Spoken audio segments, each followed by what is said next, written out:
All right, so you've went through the whole gamut. You've learned a ton about the turkeys.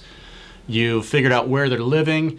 You've figured out a bunch of strategies to use and what kind of equipment to use for it. Now the moment of truth comes. That bird is finally within... Ooh, my heart's pumping already. Yeah, finally within your ethical shooting range, and it's time to make the shot. You have to know where to shoot. So let's start off with the most common one, that's shotgun.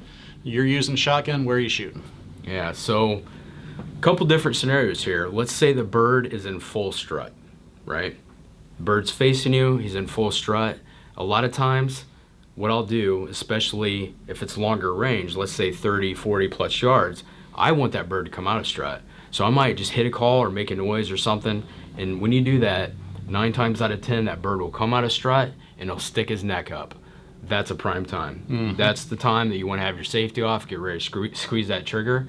And when I'm doing, like I said, in our state, I can use a red dot scope or red dot unit for my shotgun. So I'm placing that red dot at the base of his neck.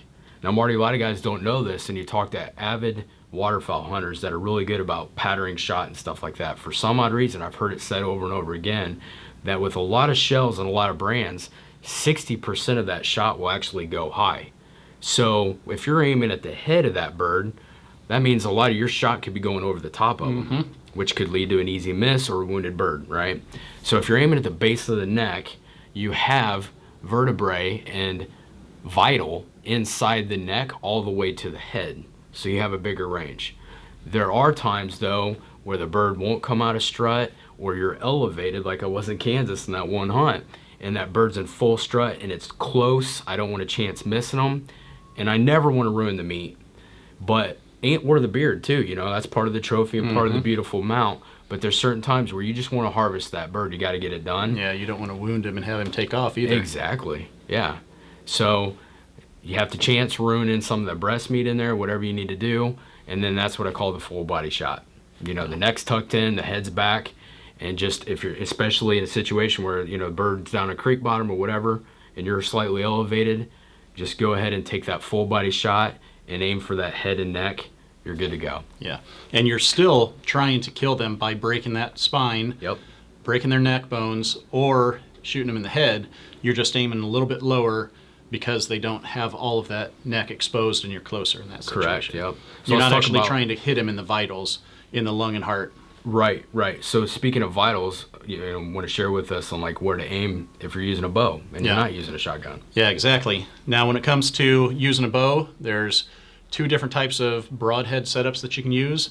Number one is the head lopper, you know, and so what you're trying to do with that one, it's a big cross blade. You know, a lot of times they're sticking out, you know, 2-3 inches wide in a cross, and that thing's coming out spinning, and you're just trying to hit him directly in the head and cut that head off, or at least, you know, break the neck.